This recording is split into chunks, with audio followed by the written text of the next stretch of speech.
Hello, hello. How are you guys? Welcome to the upcoming author talk. Oh, I've got my Cyndi Lauper wig up there. I'm doing an author talk tonight with a very special guest. So I'm waiting for her for a few moments. Oh, there she is. Okay, so Dodie, you can just request to join, and I will add you to the discussion. Hi, everyone. Yes, let me view the request.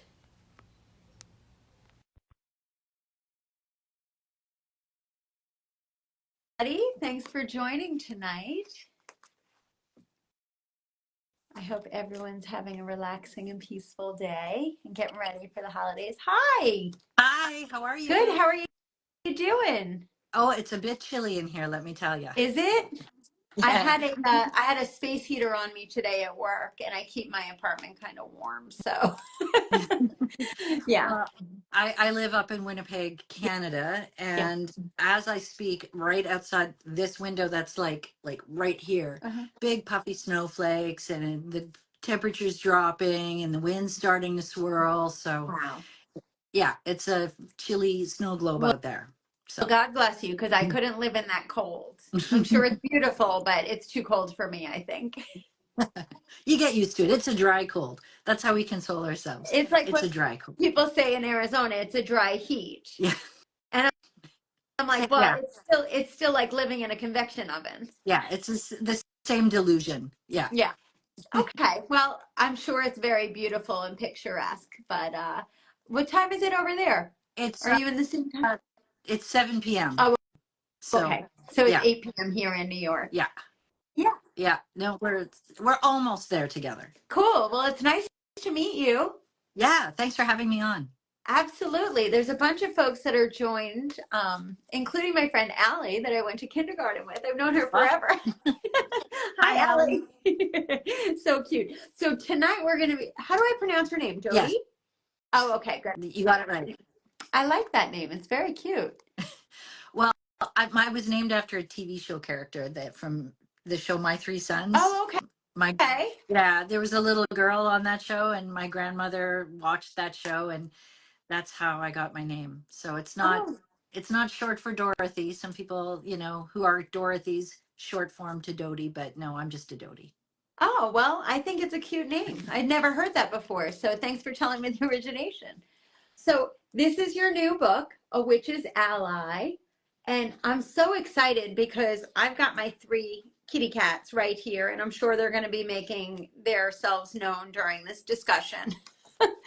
Whenever I do one of these lives, one will like jump up Yeah, or will start making a ruckus. It's just what they do. yeah. So, We might hear the dogs go off and start barking at some point. So I've barricaded myself in my yeah, office. Maybe we'll be sequestered from that noise, but nice. we're all animal people here. I'm sure it'll be fine. Exactly. Well, I didn't feel, especially for this talk, that it was appropriate to sequester them to my bedroom like I normally do. Because then they're just like, we want to be involved, and it's appropriate. They should be involved in tonight's talk. So, this is fun. It arrived while, full disclosure, it arrived while I was on vacation during the week. So I haven't had a chance to read it cover to cover, but like I am excited to dive full into it. And I've been enjoying everything that I'm reading. So we're going to have a lot to talk about tonight. Okay, fire away. Cool. Well, congratulations on the book that is available to purchase at the shop. How did you get involved in writing? And, I know about your beloved inspiration. Do you want to start by talking about your beloved Puff? Yeah, yeah. Um, for 16 years, I had a dog that lived with me, and his name was Oben. And the book is actually dedicated to Mm-hmm. him. And it, these kinds of things are kind of hard to talk about because those of us who are serious about our occult practices, there he is, Yeah. us serious witches and occult practitioners. Sometimes it feels a little vulnerable to talk about your fuzzy feelings towards your pets, or the pets, companions, or familiars in your life. Like, it can be, there's not a lot of good words to describe it. Yeah. And every witch I ever met would describe their whatever pet they had living in their house as their familiar. Mhm. And the more I learned, and as time went on, I kind of learned that familiars were historically, that meant something else. And people were conflating fur baby and familiar all the time. And you know I just found that confusing to follow that along sometimes. Okay. And then I met Oban, Hmm. and I went one day to buy food for my box turtles, and walked into the pet store and decided that to kill time, I would just kind of wander into the pet adoption part of the pet store. They had like a Winnipeg Humane Society satellite adoption center that was normally all cats. Yeah. Yeah. So I went to look at the cats, and I'm allergic to dogs, right? Okay. And dogs were never on my radar ever. So I went in to look at the cats, and the very last cage in that space had this puppy. He was about Hmm. 6 months old, Yeah. and it was so powerful, that Mm. moment where it really felt like everything just screeched to a halt, and we looked at each other, this pup and I was like, "I'm coming to get you, and you're going to come home with me." Aw. And there was something a little bit extra soulful in his eyes. There was something just a little bit more potent about my reaction to him. Yeah. And that's when I started to really learn and started to become extremely curious about the natural history of animals, and the potential that there is for people who practice magic to work with animals as magical partners, as inspiration, as muses, as guides, Yeah. and through understanding um, how animals view the world, and what special abilities and special senses that animals have, that Yeah. when we can understand them and interpret how they communicate, we become better witches, and I think better Yeah. people. And Open really taught me about that. Um, he had epilepsy. He developed epilepsy when he was about 3.5, and Aw. that led to me really needing to learn how to manage that for Right. him, and how to create healthful homemade diets for him, and how to manage medication and for him. And we had this rhythm and flow to our lives together. And Wow. you know he saw me through the end of my first marriage, and some you know, tumultuous times after that. And then he joined me when I got together with my current partner and my stepsons, and we had this life. And throughout all of this common thread of people saying, there's something really different about that dog. Mm. He's a different kind of dog. Yep. um, he would actively participate in whatever witchcraft was going on in my house. um, he would actively circle with my group, and especially if we had an open circle where there were a lot of people. He found that really exciting, and he would like corral people to get into the sacred space together. And if I was doing something in circle that involved stepping out of the circle to walk around it, perhaps he would slide into my spot and hold it Oh, until, really? yeah, if I was consecrating the circle with salt and water, let's say, Hmm. I'd step outside and go do that, and Yeah. then Oben would slip into my spot, and then when I came back, he'd slip out of my Oh. spot and go around the circle, and then sit opposite me and wait for the next thing that he felt like he needed to do. So there was an active magical component to the way we worked together, and so much of these things that happened between he and I became themes I wanted to explore in a book. Yeah. And I wanted to sort of prize apart some of these experiences. And I also really wanted to talk about, oh, hello, She's Kitty. making I herself known. Yeah, I see you, Yeah. Kitty. um I also like to explore nature, and Yeah. in my professional career, I've worked in documentary film quite Oh, a bit. cool. so, you know, a lot of the types of projects I got involved in were natural history projects. I love that. So really, really exploring sort of the science of nature. Hmm. And all, all of this is like, if there was a Venn diagram of this, you would see that, you know, science and nature and witchcraft Yes, and all these things have a big intersection. And I want to be in that center of that Venn diagram. totally. That's a stimulating, exciting, challenging place for me. And it's something I really wanted to share with this book.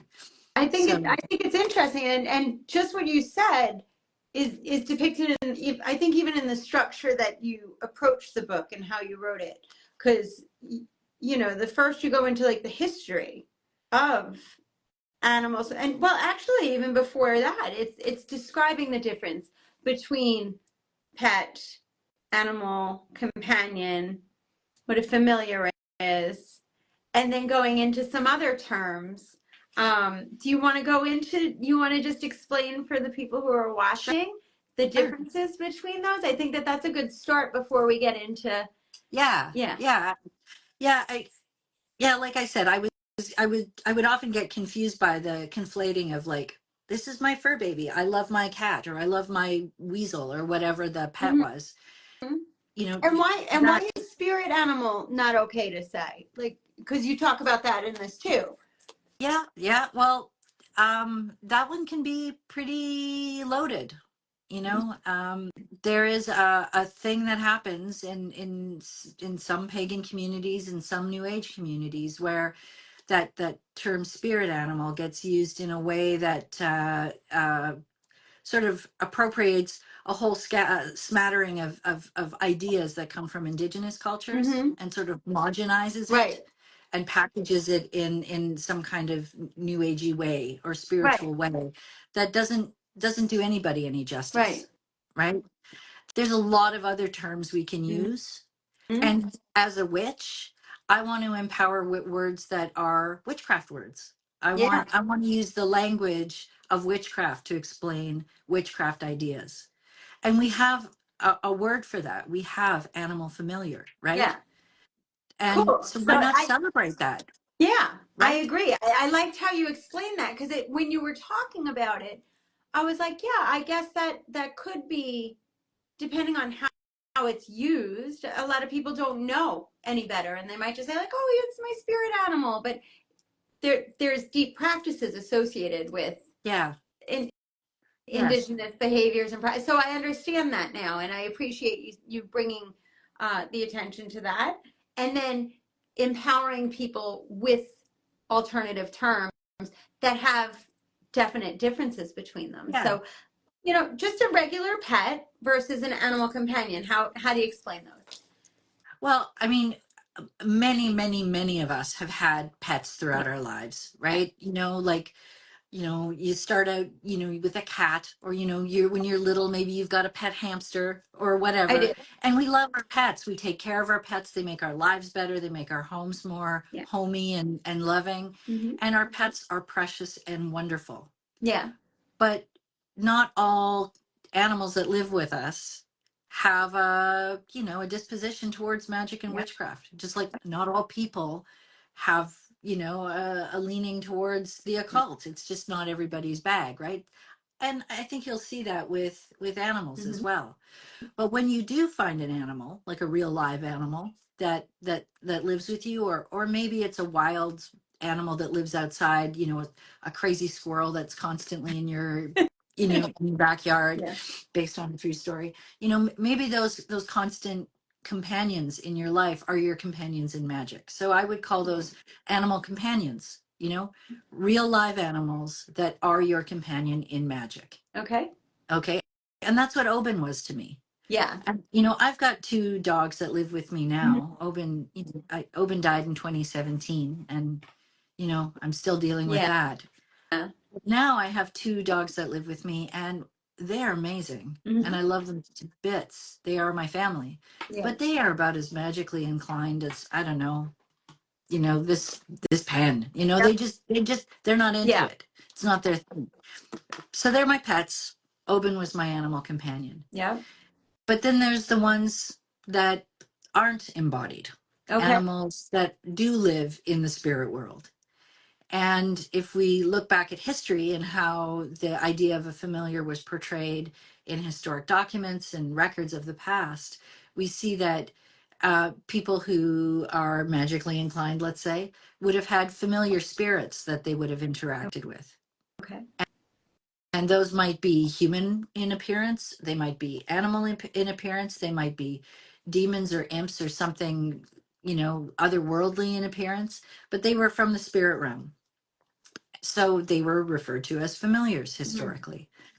So, and I specify animal familiar because not all familiars take animal form, Right. right? So it's just about, using our words to really express what we're trying to Right. say. And I think that was like one of the first lessons in magic I ever learned is choose your words carefully. Words have power. Yeah. So I like talking about the vocabulary of this because I want to make sure I'm understanding what people are talking about, and I want to offer suggestions for how we can communicate better. And you know, how many times has the spell backfired because you haven't been terribly specific about your choice of words, right? It matters. So Yeah, it for does. sure.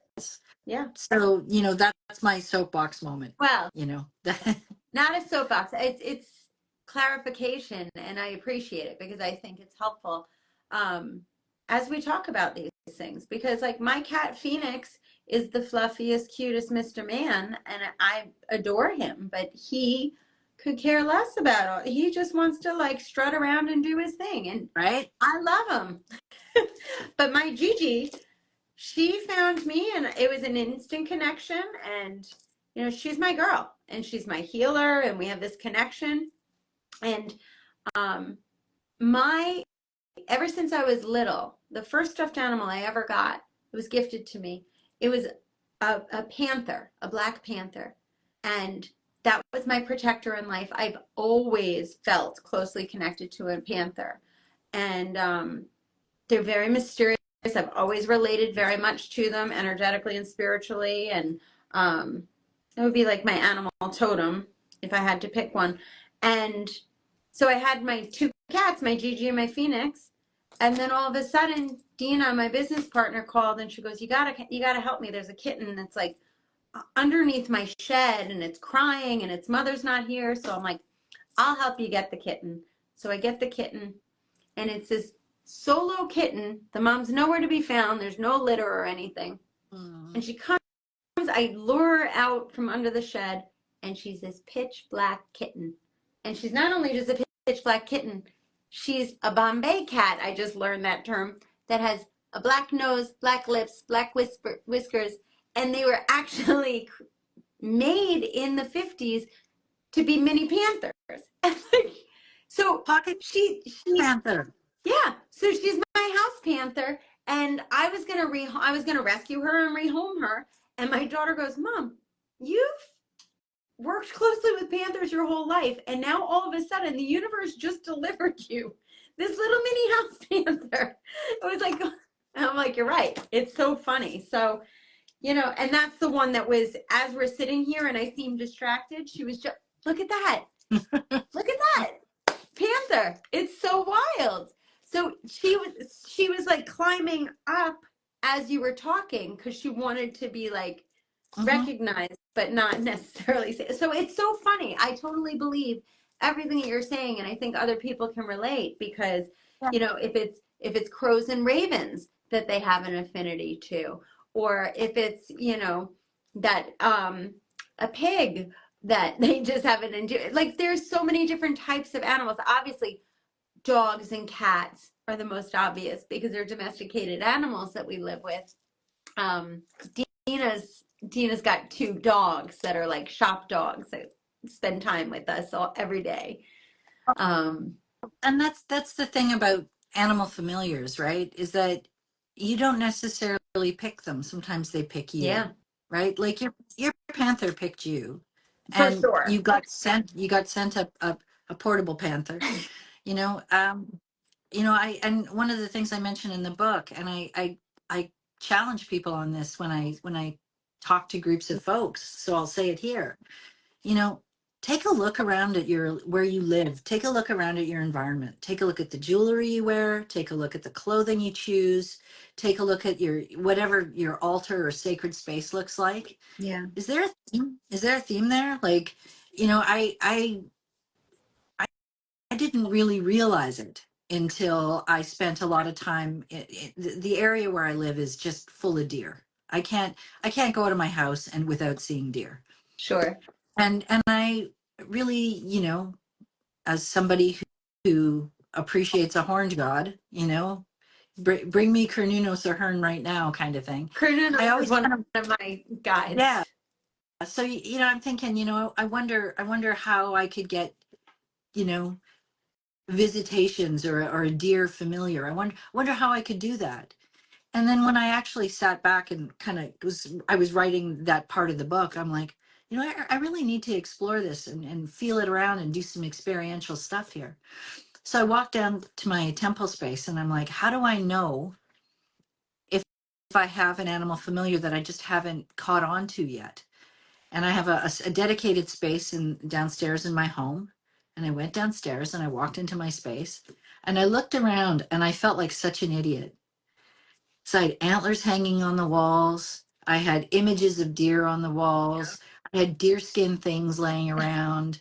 I had, you know, statuary, all of this stuff that was gifted to me or that I picked up along the way, or, you know, random little trinkets that I found. It just happened to have, just like a deer will gently stand in the woods so silently that you can walk right past them without even noticing them. Yeah. I was doing that to the dear familiar energy that was in my own home. Isn't that fun? And when I actually kind of gave my head a shake and stepped back and looked around, it's like just like a deer moves so silently, just like a deer can camouflage themselves in the woods. Yeah. That's what I've got right here, and I'm sitting with it, and I hadn't recognized it for what it was. I think that's So it's, beautiful. well, but if you think about the way the animal would behave in its natural habitat, that's probably how it's going to behave in spirit form, Mm. right? You know, if a think about any animal that you Well, I'm fancy. thinking of people that have an affinity for dolphins because there's like if you're a dolphin person, you were like a Yeah, dolphin person. You have like yeah, decorations and you like probably live in like Florida or somewhere, you know, but their personality usually matches that too. It's very intelligent and communicative and playful and joyful and very loyal and like smart. smart. Yeah, Um, yeah. So I think as you observe their behaviors and their patterns, you can learn a lot about that energy and that spirit for sure. yeah, yeah. And I've met a couple of people who are real bear people. Mm-hmm. And you know, they're the big sort of huggy Winnie the Pooh kind of people, and you know, sleepy, you know, enjoying their hibernation time. You know, you can see it in the personality traits of people, but you can also detect it in people's environments and habits. You know, so you might have an animal familiar just waiting to be noticed. That's You just have to cool. be, you know, adjust your focus a little bit and look around. You know, another thing I think is a big sign is, you know, do people always gift you things? You know, do you always get birthday cards with ducks on them from people?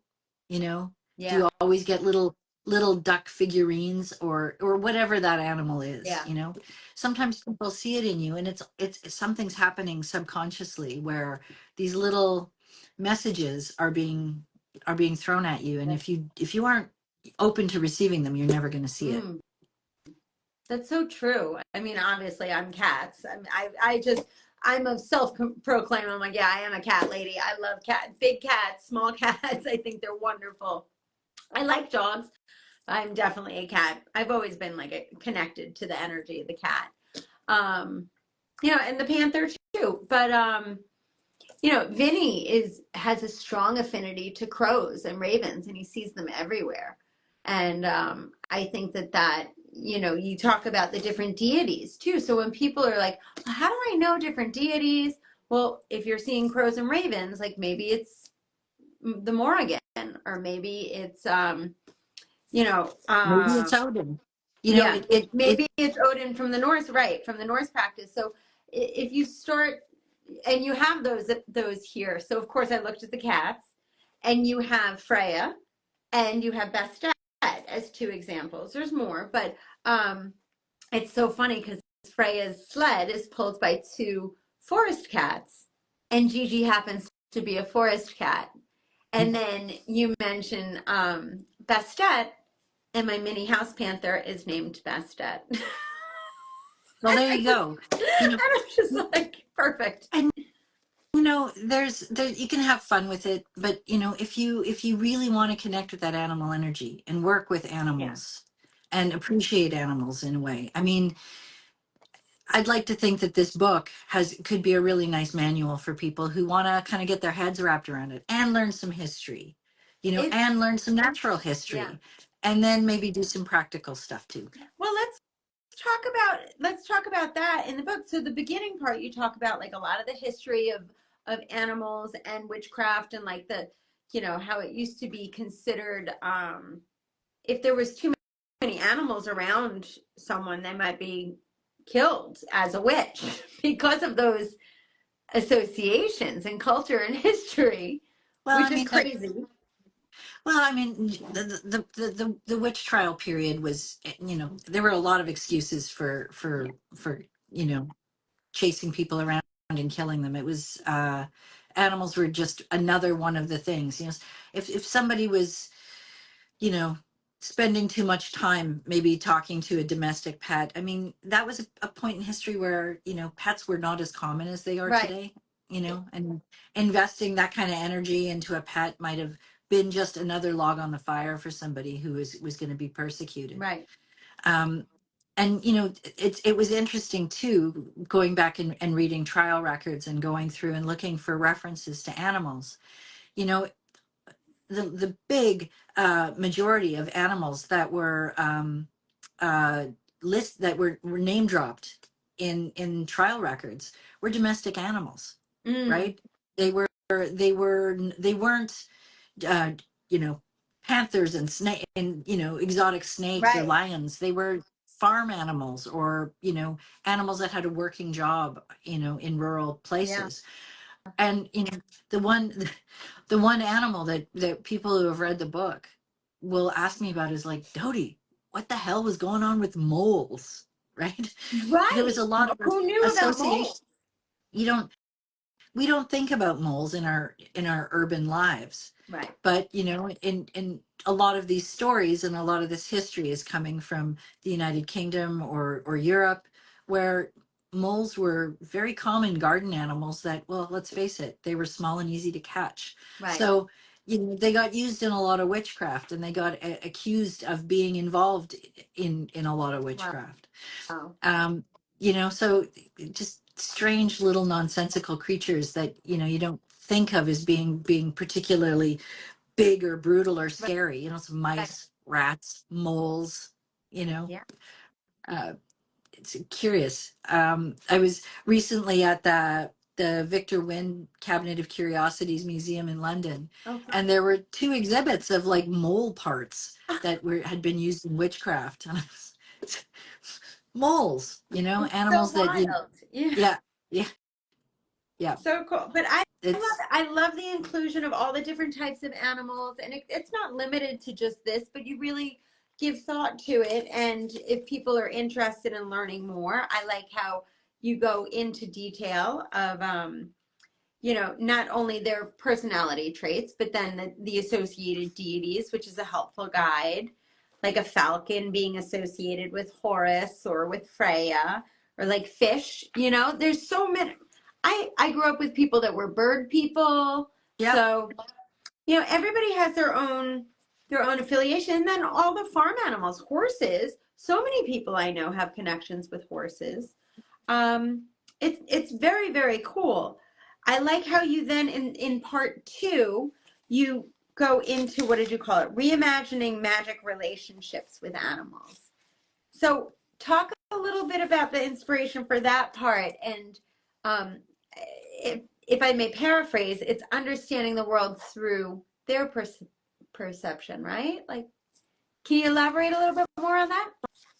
Well, the whole middle section of the book was really inspired by the work I've done working on nature documentary films. Mm. And, it's pretty awe-inspiring to be out in the wild in unusual places Mm. and getting up close to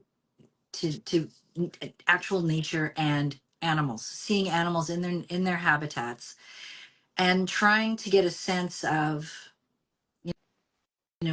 what is it that they're perceiving. We were really, I think, modern cultures, we're really indoctrinated into this idea that animals are a crop, animals don't have feelings, Right. animals are other, That never and resonated with me ever in life. I don't no. understand.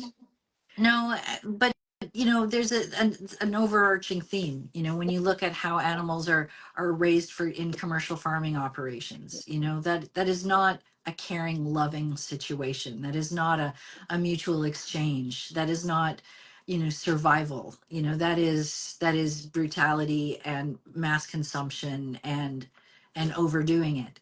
Yeah.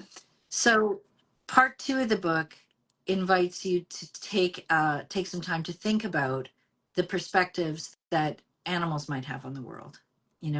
What is their instinct? What do they do? What senses do they have that enable them to see the world and perceive the world that we don't have? Mm. So that's where I get to put on my, natural history documentarian cap a little bit, Yeah. and talk about animals through that context. And also, natural history cap, but which lenses on my eyes? Like how can this empower my witchcraft? Understand, where is Yeah. that, again, that Venn diagram between, biology and science and witchcraft and magic? Like that's a pretty interesting point of intersection.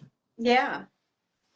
It's And cool. I like it. I mean, you go into um, the different, like, infrared vision or night vision, the animal perception, like night vision, and then including sharks. Like, yeah, how different is that? Like, well, um, in doing the research, I came across a biologist who was very active at the turn of the last century, and I always pronounce his name wrong because I've never heard it actually pronounced properly. But okay, his last name was von Uexhill, and he was a German biologist who okay, was writing about the natural history of animals and the instinct and perception of animals.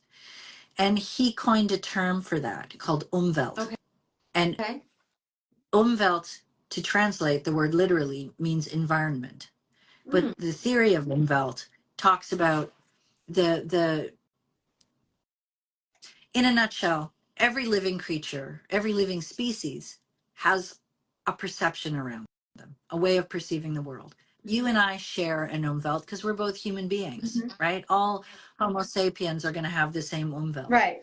But a dog or a cat or a mouse or a mole, they're each going to have their own independent Umwelts. Okay. And within that bubble of perception, there's the way the species would see, hear, taste, touch, Yeah. you know, every way that you can imagine perceiving the world.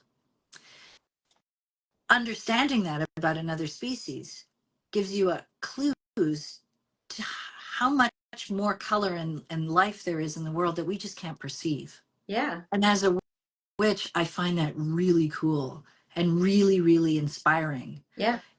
Knowing that your cat there, Yeah. Bastet, can see colors that you can't Yeah. see. That my dog Georgia, who's sitting out on the couch, she can hear stuff I can't hear. Knowing that about other animals and being able to read their reactions to situations gives you more tools in your toolbox as a witch. So that's what I wanted to make that section about, in an Yeah. accessible witchcraft lensed context.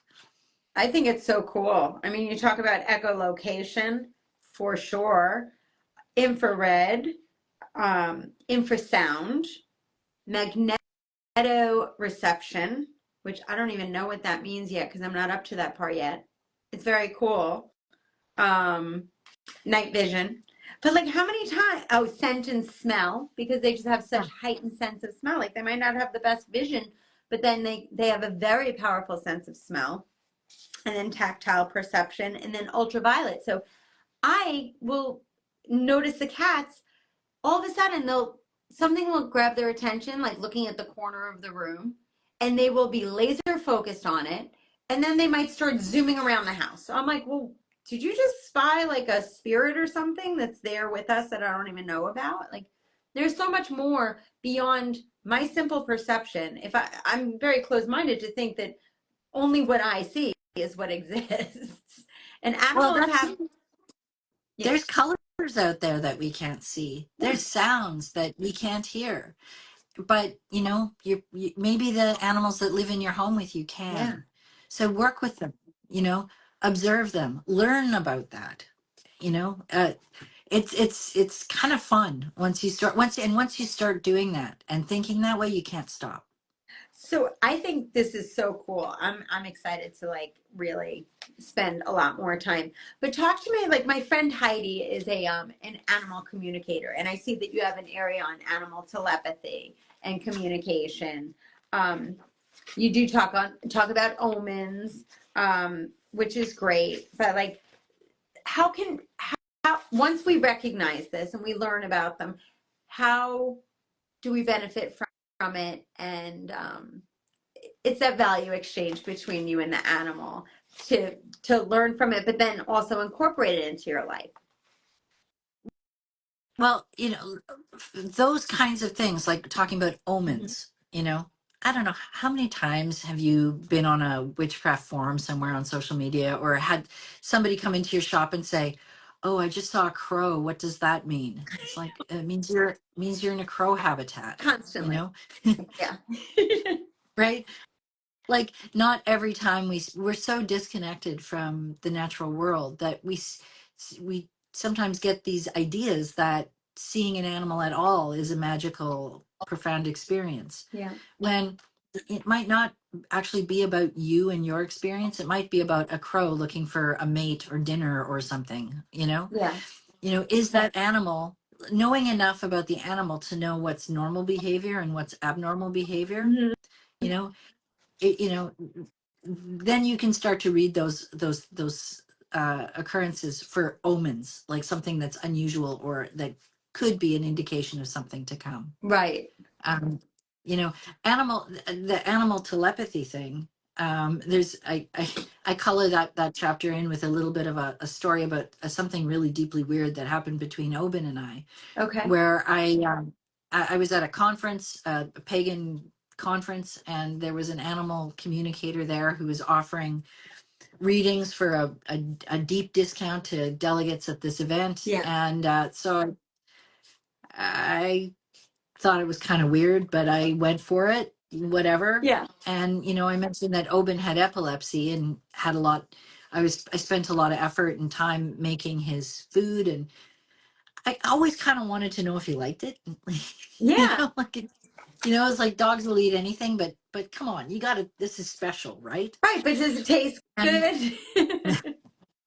I gave the communicator very very bare bones about Oban because I didn't want her reading me for Yeah.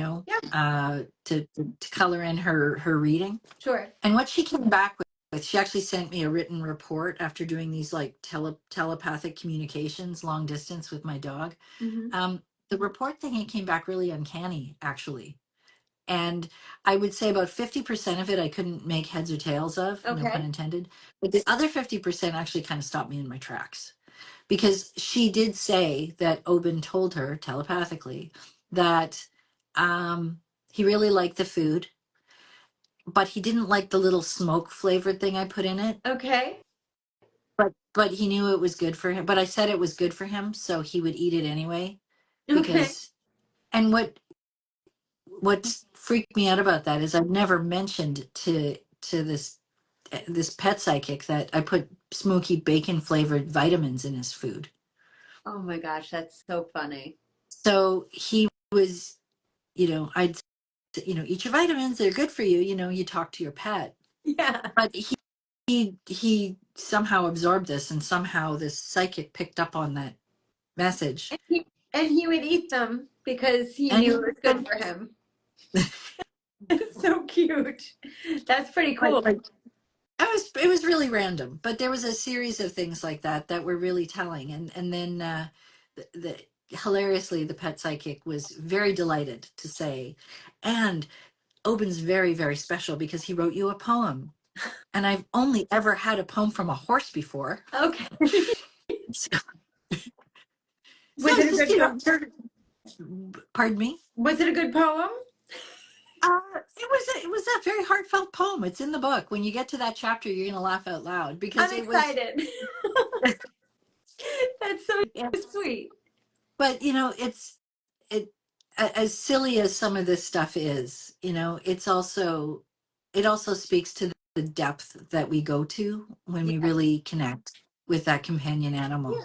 and when we really find that sort of unconditional, heartfelt, sincere connection to another living being. And that almost, it seems to happen more frequently with animals than it does with other humans, Mm, and it doesn't happen nearly enough with other animals. I don't think I'll ever be able to replace who Oben was when he was alive in my life. And when he died in 2017, I was so shattered. I was not fit to like tie my own yeah. shoes. Yeah. And I'm even in saying this right now, I can feel my lower lip start to Right. tremble a little bit. But writing this book, it gave me an opportunity to channel all the information and all the learning I did, all the studying I did, all the research I've done into a tribute to him. Yeah. And when Llewellyn said, "Can we have a picture of Owen to put in the front of the book?" I'm like, he's still here, he's still with me, he's still teaching and helping me teach. Yeah. And people, the book came out in September, and I've been to a few festivals and gatherings, and people have fed back to me about the book and how telling me the stories of their beloved pets and animal companions. And it really feels like there's that opportunity that when they die, and usually because their lives are shorter than ours, Yeah. they die before we do. That's usually the way it works, and it's so painful. There's that opportunity for them to then, from the world of spirit, continue to work with you as your animal familiar. And I wouldn't have believed that until I went through the process of writing this book and seeing it out in the world, and total strangers coming up to me and saying Oben's name and saying how that story really made them feel better about experiences they've had, made them feel less alone and more empowered to use that in their Oh, magic. um, that's really special. So I wouldn't have expected that to be how it would roll and how Oben would ascend to the familiar status that I think he has now. aw. But those are subtle clues that come from an animal's spirit that I wouldn't have expected until I had that I think experience. that's Right? beautiful. Yeah. And I like how on page 116 and 117 and beyond, you have ways to further bond with your animal familiar. So Yeah. there's all different like additional recommended techniques to deepen that relationship, and I think that's great and very helpful. Um, Yeah. And expect that it's not, those connections are going to be subtle. And by understanding how those animals perceive the world and communicate, yeah. you can be open and receptive to those subtle cues, like my deer story. You Yeah. know, that's how deers are. They just kind of stand there and camouflage themselves, and maybe you notice them and maybe you don't, right? Yeah. um and with a loyal dog like Oben in life, of course why did I think I was going to lose him? Of course he's going to follow me, right? We always followed each other, so Right. we still can, Of you course. know I completely agree with that. I've had some pretty special animals in my life, and I still feel their presence and their legacy and like memories of them, and they, you know, they still hold their place, and the lessons that I learned during those phases of my life too. Yeah. Beautiful. So part three, working with animals in body and spirit, is chock full of rituals, and it's a witch's toolbox and animals. Do you want to talk a little bit about this section and what your inspiration was? Because there's a lot of different types of information and different types of Yeah. practices in this section. Yeah. I mean, it's hard. That's the hardest part for me to write. Like I could, beak off for hours about natural history and biology and things like that, because I find that really fascinating. Yeah. When I'm actually doing magic myself, I like to have, you know, grand rituals and lots of, bells and whistles.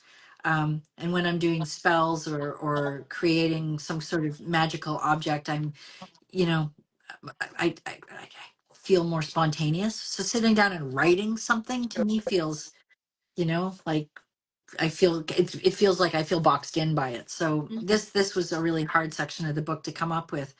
And so I had to really think back to things I'd actually that are actually part of my practice Mhm. to share them. Yeah.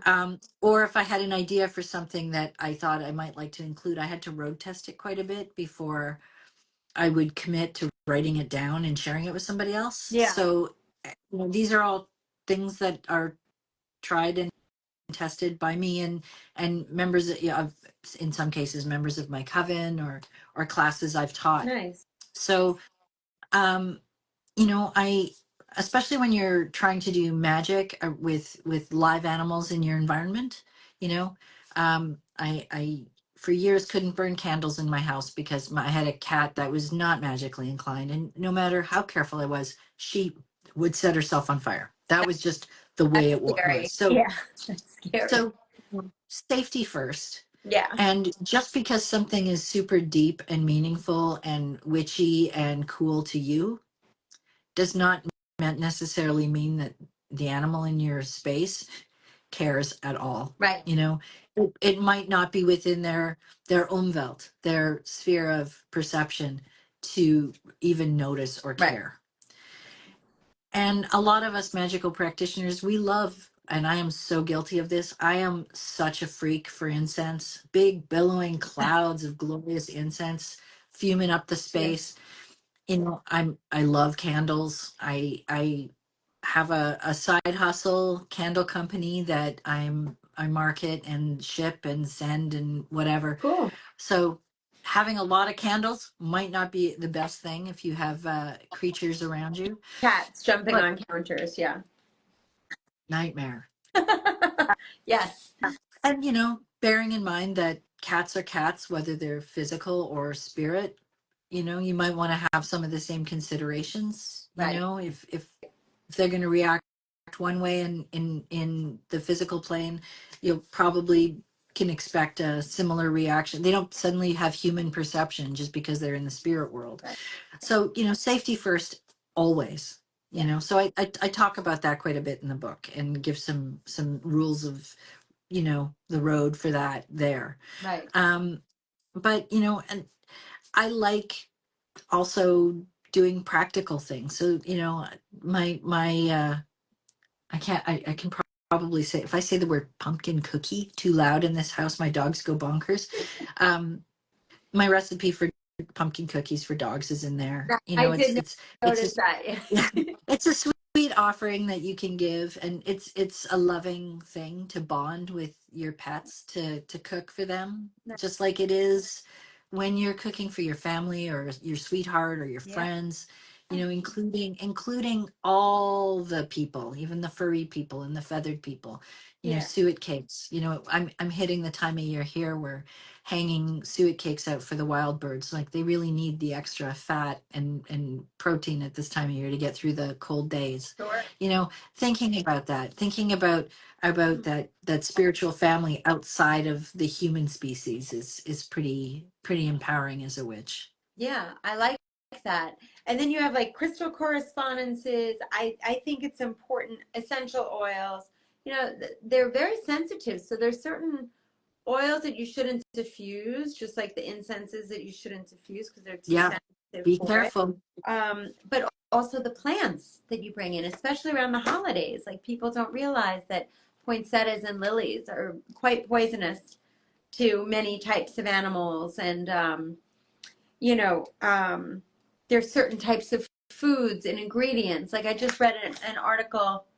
It was a post. They said, "Oh, I brought my dog to a friend's house and it like ate a gift that included chocolates." Well, chocolate's poisonous for dogs. So like Yeah. knowing these things about your animals and just taking, special care. It matters. Well, and that's another good point. I mean, as witches and as pagans, we love leaving offerings out. Yeah. We do it all the time.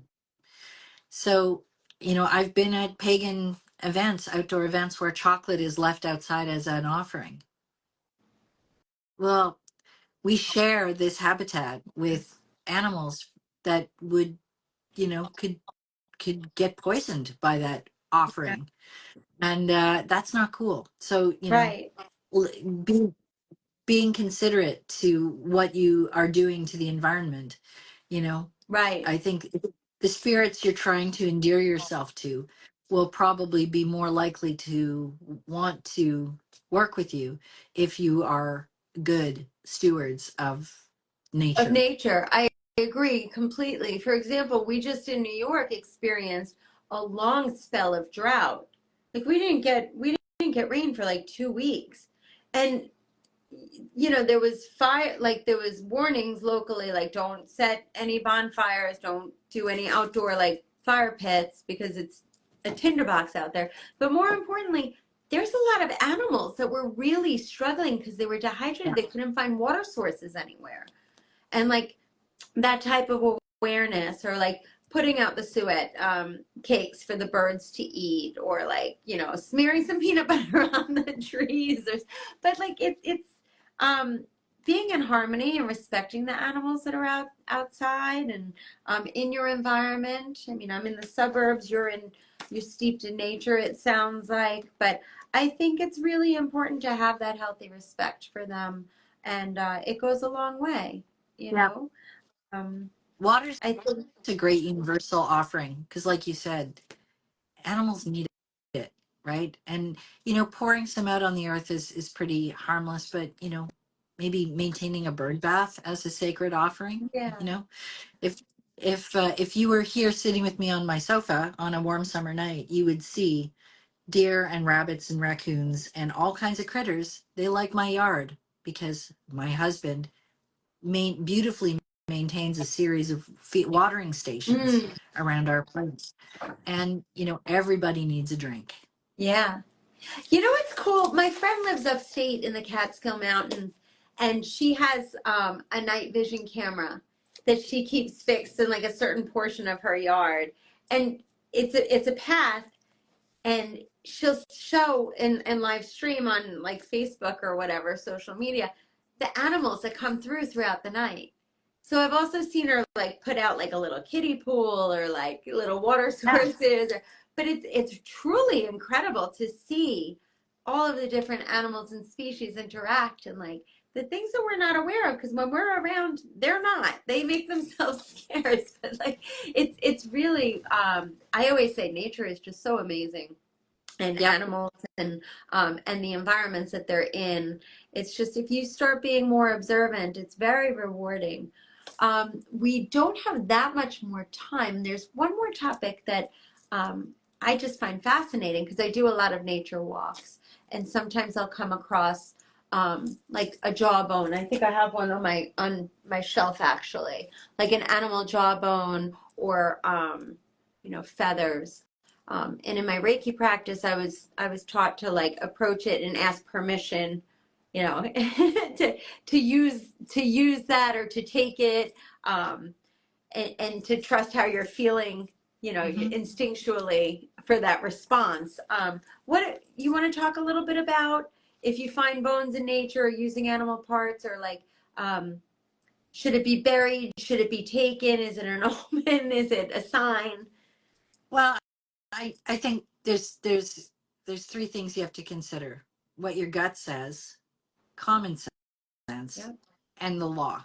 I mean, there's some things, dealing with the legal part of it first. Yeah. There are some things that are you're just not allowed to, and if you could, it could be considered poaching, and you could be subject to a fine for removing bird Yep. feathers, or in the territory I live in, if I find like a shed deer antler in a national park or a provincial park, it could be considered poaching if I'm caught removing it from that Oh, place, right? okay.